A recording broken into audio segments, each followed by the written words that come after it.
YOLO Crypto, where we give you the latest news on cryptocurrency, NFTs, and blockchain. Today is Wednesday, January 29th, 2025. I'm your host, Daniel Scott Jacobs. Now let's get started. So, oops, we're on the wrong page here. Let me refresh. Let me go back to this. Okay. So here we are. So Bitcoin's up, Ethereum's up, everything's pretty much up. We're in the green. Most of this is due to the FOMC meeting, which really didn't change much. But let's take a look here.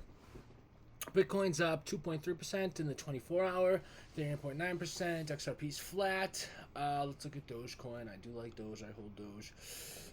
Excuse me. Up 1.6%. I want to get up over 40 cents. I want to see Doge to $1. That's going to be a big day for me. I'll be very happy when that happens. Market cap is at $3.63 trillion.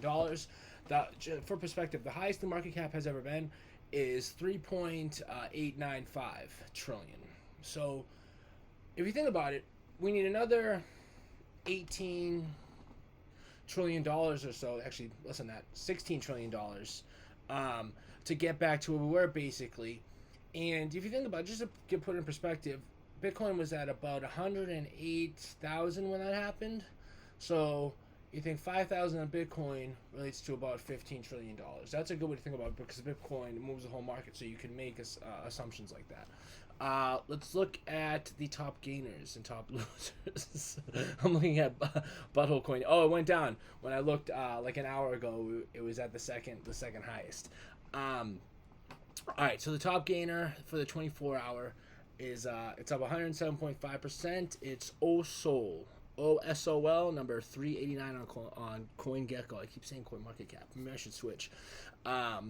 Next one is Lofi. That's up 68.6%. Number 701 on CoinGecko. And then SafeMoon. SafeMoon's still there. It was there an hour ago. That's up a bit. But look at the trading volume. It's actually very high. I'm sorry. It's very low. It's very low. I meant to say that. It's only $57,000. So as you can tell, it does not take much to move that market. But SafeMoon is up. I remember I bought when SafeMoon came out. This is right after like the Dogecoin explosion. I bought some, but you couldn't buy SafeMoon with USD. So I had to make an account on on Bit something. And I had to buy another crypto to get SafeMoon. I did end up getting the SafeMoon. I haven't looked at it in literally years. I don't even know if I know how to get back on the website. But that's just a short story there of my SafeMoon woes. But I still have it, so maybe we'll do big things. We'll see. It's up 63% today. I'm still down terribly. I'm sure I only put like $200 in. So the biggest loser is Space N, ticker symbol SN, and it's down almost 50%. It's number 834 on CoinGecko. IX Swap is the next one, number 949 on CoinGecko. That's down 22%, and then Xano down 20.2%. We'll take a little scroll down here. Is there anything we recognize? You're never gonna see any of the top 10 coins in here. Alchemy Pay, that one's up a little bit. That one I've heard of. PPN Chain, they have regular PP. There's Farcoin. I will show you now. So we have Crypto Bubbles. Let me refresh this. So this is a cool site I found. It's a good way to kind of get a better perspective on what is up. That's funny because if we look here, right now, this obviously doesn't have the vocabulary of coins that CoinGecko does. Because if we look, I mean, we see Farcoin here. Let's actually see if they're compatible. 25.9%. Let's take a look here. Where's Farcoin? 24.9%. 24.9%. 25.9%. So they're percent off. Okay. It's relatively safe. But this is kind of a cool thing to look at to give you a better perspective. It doesn't say many losers in there, mostly winners.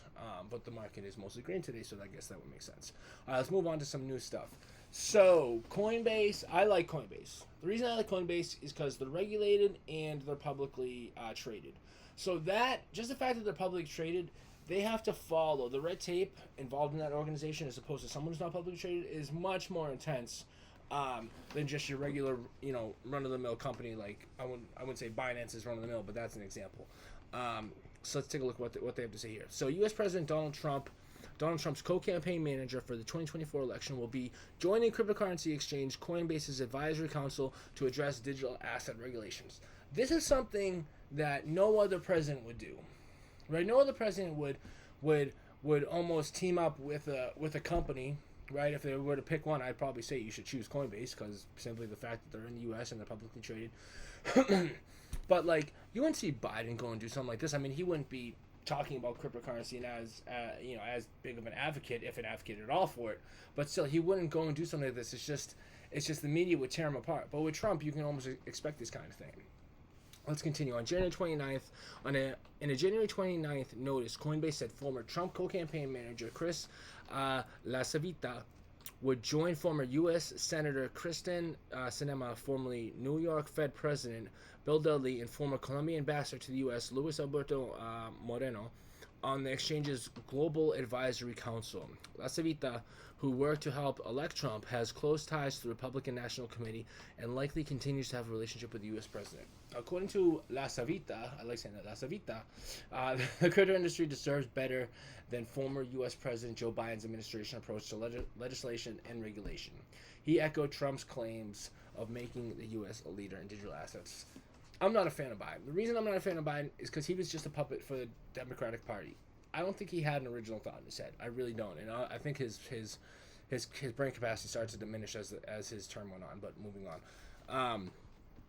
Coinbase established its advisory council in May 2023 to navigate the increasingly complex and evolving crypto landscape globally. The council's members have included several former U.S. lawmakers, including former Senator Pat Toomey. Cointelegraph contacted Coinbase regarding its current ties to Trump administration, but did not receive a response at the time of publication. So this is good news. Everybody is saying, where's our strategic Bitcoin reserve? Where is the strategic Bitcoin reserve, or the strategic digital assets reserve? Because, XRP is trying to kind of moosh their way in there. It's going to come. It's going to come. I'm very confident about that. But the thing is like, when you notice when Trump went into office, what's the first thing he do? He started repealing and changing everything that Biden did, right? And Biden did the same thing when he came into office after Trump. So, the thing is Trump has to put a bill that has to go through the House and the Senate in order to have some ground and some legitimacy for the next administration. Because we don't want a Bitcoin reserve or a crypto or digital asset reserve that's going to be for 4 years. We want a digital asset reserve, Bitcoin reserve, for a lifetime, right? For the entire future, right? So we want things to be done right. Excuse me.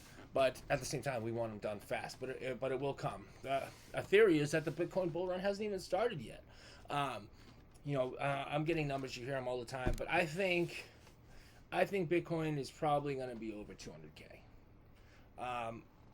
Probably this year. Is it going to stay there? No, I doubt it. But I think we're going to see a 2 followed by many zeros.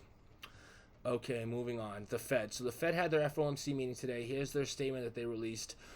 Spoiler alert, well, you've probably already seen it, but they have not moved interest rates. They've got, things are kind of at a standstill right now. They've lowered interest rates, I think the previous 3 meetings, coming down a whole percentage point in 2024, but they stayed flat now despite Trump's bickering, I shouldn't say bickering, but his demands to have interest rate lowered. Interest rate. Damn, I can't speak today. Interest rates lowered. But let's see what they said in their statement here. Recent indicators suggest that economic activity has continued to expand at a solid pace. When I'm reading this, I can literally see Jay Powell speaking. I can feel it. The unemployment rate has stabilized at a low level in recent months, and labor market conditions remain solid. Inflation remains somewhat elevated. The committee seeks to achieve maximum employment and inflation at the rate of 2% over the longer run. The committee, he had to have written this. The committee judges that the risks to achieving its employment and inflation goals are roughly in balance. The economic outlook is uncertain, and the committee is attentive to the risks to both sides of its dual mandate. In support of its goals, the committee decided to maintain the target range for the federal funds rate at 4.25% to 4.5%. In considering the extent and timing of additional adjustments to the target range for the federal funds rate, the committee will carefully assess incoming data, the evolving outlook, and the balance of risks. The committee will continue reducing its holdings of Treasury securities and agency debt and agency mortgage-backed securities. The committee is strongly committed to supporting maximum employment and returning inflation to its 2% objective. In assessing the appropriate stance of monetary policy, the committee will continue to monitor the implications of incoming information for the economic outlook. The committee would be prepared to adjust the stance of its monetary policy as appropriate if risks emerge that could impede the attainment of the committee's goals. The committee's assessment will take into account a wide range of information, including reading on labor market conditions, inflation pressures and inflation expectations, and financial and international developments. So, I swear to God, dude, that, like, as I'm reading that, I can see him at the podium speaking, and that, like, I don't like his face, I don't like his voice, I don't like his policies. I just think, like, he needs to just get him up out of here, right? So someone who can explain this stuff a lot better than me is in this video. This is Yahoo Finance. So let's take a look and let's take a listen. The Federal Reserve is expected to hold rates steady at its policy meeting this week, and this will be the first meeting taking place with Donald Trump back in the White House. Trump is already putting pressure on the Fed, making remarks last week at the World Economic Forum, demanding interest rates come down immediately. Here to discuss is Robert Kaplan, Goldman Sachs Vice Chairman and former Federal Reserve Bank of Dallas President. Rob, thank you so much for joining us.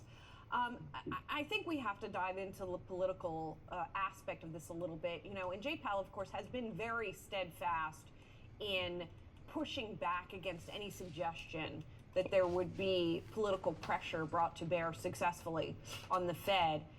Do you think how does he sort of toe that line as the pressure does get to be more? So let me explain it in stages, the way I think Jay Powell is thinking and the way I'd recommend he think. Number one, inflation progress is stalled out a little bit. Some things are getting better, some things are getting worse. We're going a little bit sideways, stuck in the mid-twos. So the Fed's cut 100 basis points, and I think it's appropriate to pause, and that's what they'll do in the January meeting. In addition, you've got 5 big structural changes going on right now away from the Fed. Government spending is going to get restructured, and I think government spending will be cut. Some of the previous programs will be put on hold with the intention of lowering debt to GDP, or at least moderating its growth. There's going to be a regulatory review in every industry with the intention, I think, to unleash more productivity growth.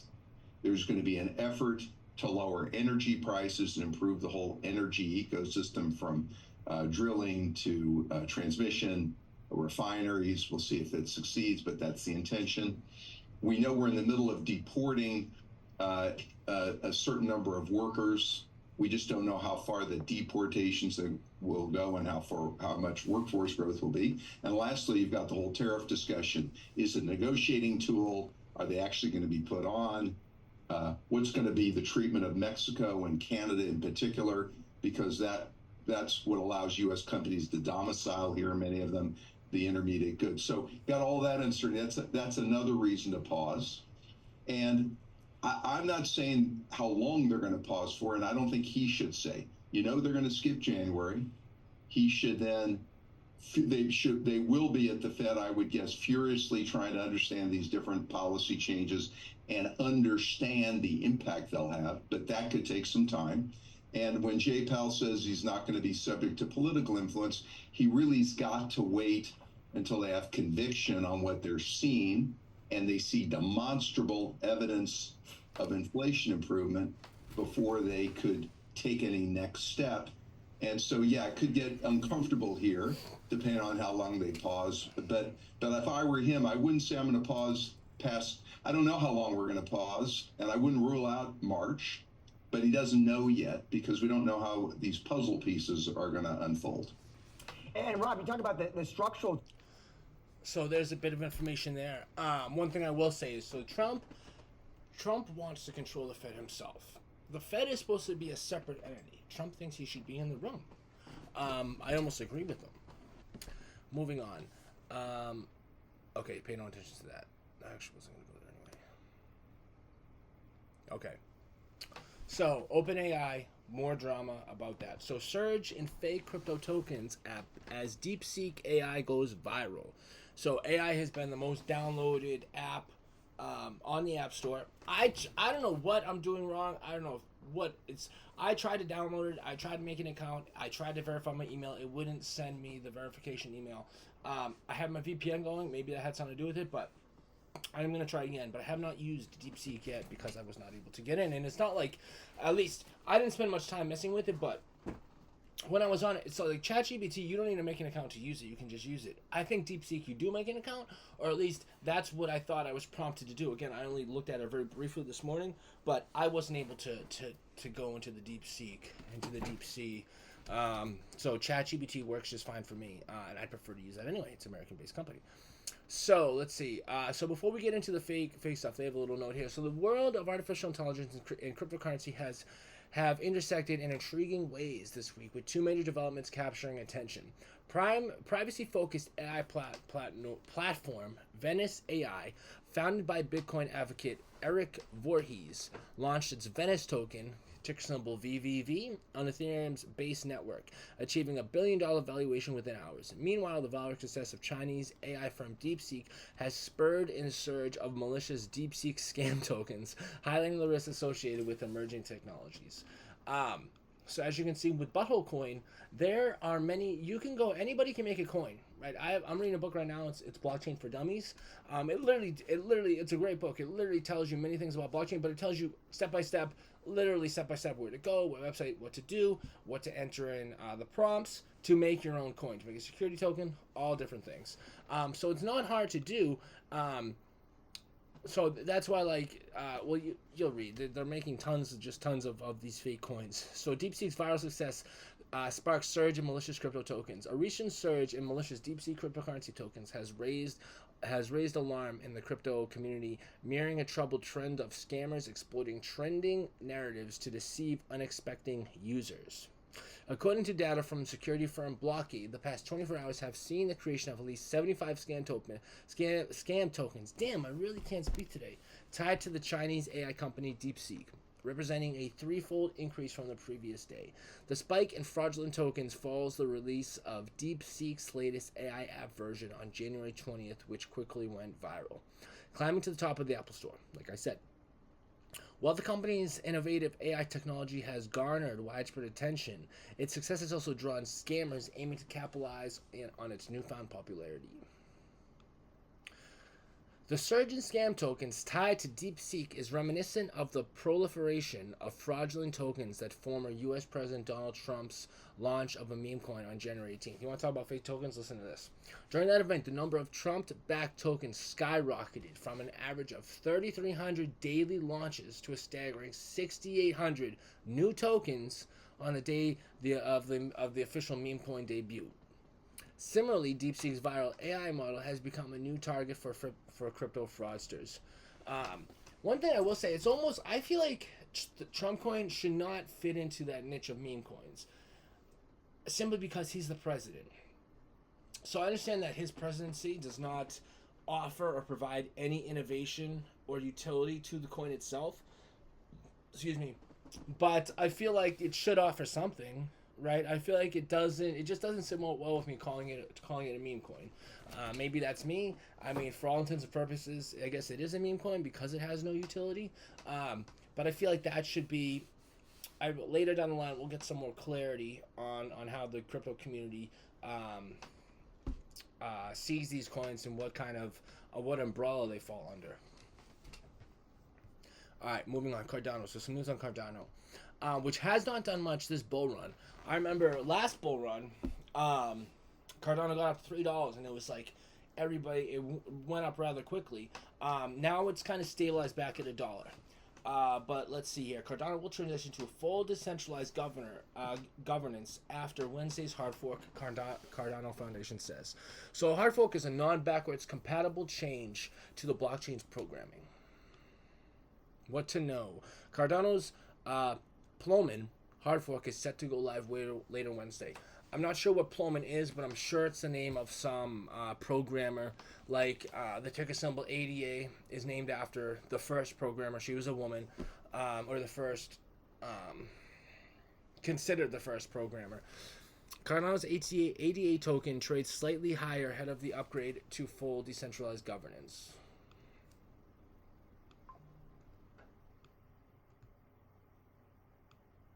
Sorry, my computer's tripping here. So proof-of-stake blockchain Cardano will switch to decentralized governments later Wednesday in the Plomin hard fork when the Plomin hard fork takes effect. Cardano Foundation, a nonprofit organization backed by the project, said on X. The Plomin hard fork takes effect, marking the transition to full decentralized governance. AD holders gain real voting power on parameter changes, treasury withdrawals, hard fork, and the blockchain's future. So this is big for Cardano people. Like, Cardano needs something. The reason I love Cardano and the reason I hold it and I'll never sell the bag I have packed is because of Charles Hopkinson, right? He was with Vitalik when they developed Ethereum, and he's a mathematician, okay? That's why he liked blockchain, because it involves mathematics, okay? And another thing about Cardano is they've never had an issue. The networks never went down. Transactions have never been foggy. So that's the thing is they have, before they release something, it's peer reviewed crazy, right, to make sure it's going to work and to implement it in the right way. That's why I like Cardano, because they never had any hitches, and I think that's why it's going to stay one of the top coins. Okay. No, so talking about another hard fork. Here we are with Ethereum, and again, as I mentioned last video, Ethereum hasn't done much this bull run. I was listening to BitBoy X earlier, and you can find him on YouTube, BitBoy X. He's got a lot of information on that channel. Another one, the channel he came from, Discover Crypto. Again, another good amount of information. Very professional filming. They're informative shows to watch, other than mine, of course. So Pectra hard fork will explained. Will it get Ethereum back on track? Confused by all the technical jargon used by devs to explain Ethereum's Petra hard fork, we've translated the upgrades into English for ordinary people. Thank God, right? So let's see here. The Ethereum roadmap has been under attack from all sides recently. As I mentioned yesterday, someone made an account on X calling them the second Ethereum Foundation, which is probably a dev who's unhappy with how the roadmap is progressing. With even ETH researcher Dankrad Feast and base creator Jesse Pollock agreeing the existing scaling plan is unambitious and not even close to aggressive enough. The community consultation appeals to have lit a fire under some leading figures. Over the weekend, Ethereum creator Vitalik Buterin released a new post calling for the roadmap to accelerate and quickly scale up from the current three data availability blobs per slot to 128 blobs and beyond. L2s use blobs to store data and need as many as possible to grow affordably. Crypto investment firm Paradigm laid out its own plan and basically says stop dicking around and ship scaling upgrades faster. They need to do things faster. But at the same time, you want them to be right. So I feel like that's where Vitalik probably learning something from Charles Hopkinson with Cardano is you need the code's got to be right? You can't rush into something if there's a chance it's going to falter. Separately, the leaders of L2's base, including Base, Arbitrum, and Optimism, have agreed on their need to unify the ecosystem by implementing based and or native rollups for their projects. So what rollups are when an L2 has a bunch of transactions, they take those transactions off-chain, bunch them together, and then put them back on-chain as one transaction to make things faster, more scalable. Ethereum's next upgrade is called Pectra and has just been scheduled for March. So how far along the scaling road will it take us, and what other new functionality does it bring for everyday users? So we're going to go over this very briefly. So Pectra's upgrade 2, initially planned to be the largest upgrade in Ethereum history, with up to 20 Ethereum improvement proposals, the forecast since been split into two. As a result, Petra is bringing just a temporary reprieve from scaling issues by doubling the number of blobs used for data availability from 3 to 6.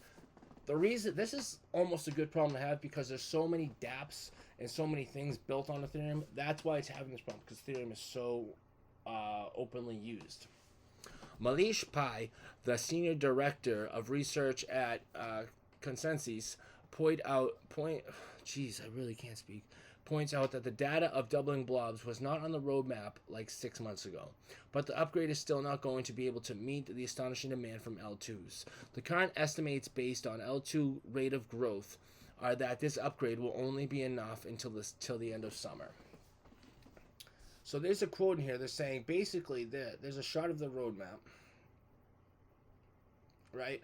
And this is kind of how everybody's feeling. So just a week ago, Pollock was saying the existing roadmap below was too slow, and the 2027 targets need to happen by 2026. If Buterin's estimates are correct, Peer Dash alone may enable 48 blobs per slot sometime next year. So as you can see, right, here's a post here from jesse.base.eth. In my opinion, this isn't even close to aggressive enough. We need to figure out how to pull up the 2027 timeline to early 2026, and I would agree with that. I think people are going to go to other chains. People are going to develop on Solana if it's not scalable and transactions aren't happening quick enough. If there's no room for people, they're going to go to Solana. It's simple as that. Okay, last story we have here. So NFTs. So NFTs has had its worst year since 2020, right? That being 2024. But the thing is this is almost like the bear market for big. Think of it like that, right? Bitcoin blows up, 2021 for NFTs, then it comes down. This is where we are right now, right? We're right down here. NFTs are gonna do huge things, right? Concert tickets, healthcare, all kinds of different ways to implement them. So Telegram is hoping to boost NFT adoption in 2025. Despite a challenging year for NFTs, GetGems bets on Telegram's 950 million users, which is almost a billion, and the TON blockchain to drive adoption through utility-focused digital collectibles. So let me say something right here. See how it mentions TON? You don't see much. It doesn't mention TON a ton throughout this article, right? But TON is deeply embedded in GetGems, right? So when NFTs do better, GetGems will do better, and then TON will do better. So this is like a subtle way to kind of pick up on a coin that might do really well. So TON might, especially if you're interested in NFTs, TON should be something you should probably hold for the longer term through the bull run. So despite a challenging year for non-fungible tokens, NFTs, in 2024, the open network TON, ticker symbol TON, based marketplace GetGems remains optimistic about a greater adoption through the instant messaging platform Telegram. On January 15th, blockchain analytics platform dApp Radar dubbed 2024 one of the worst performing years for NFTs since 2020. The data platform reported that the digital collectibles trading volume and sales count dropped almost 20%.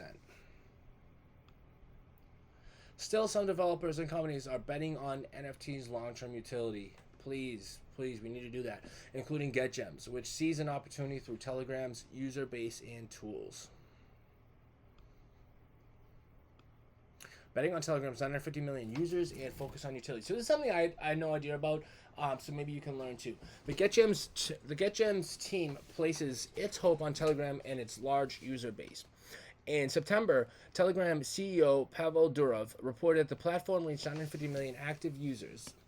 A GetGems spokesperson told Telegraph, while NFTs might have had a big moment in the past, they have never had the capacity for a seamless connection with mass users like Telegram has. If you think about it, if everybody that was on Telegram was into NFTs, we would have the biggest fucking bull market ever.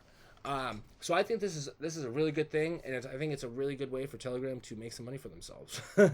So GetGems emphasizes that Telegram is not releasing NFTs for volume or for gambling. The representative said the platform focuses on utility. For instance, Telegram usernames provide ownership rights for digital identities. That's huge. that's NFTs. Another big implementation. Digital identities, right? There's so many uses for NFTs. It's crazy.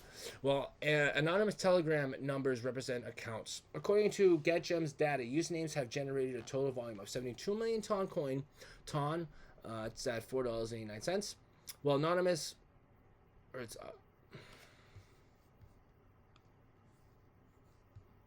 on, we have to figure something out here. Where's the search?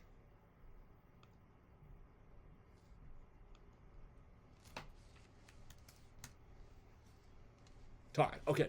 Cost $4.89. That's how little I know about it. I should buy some too.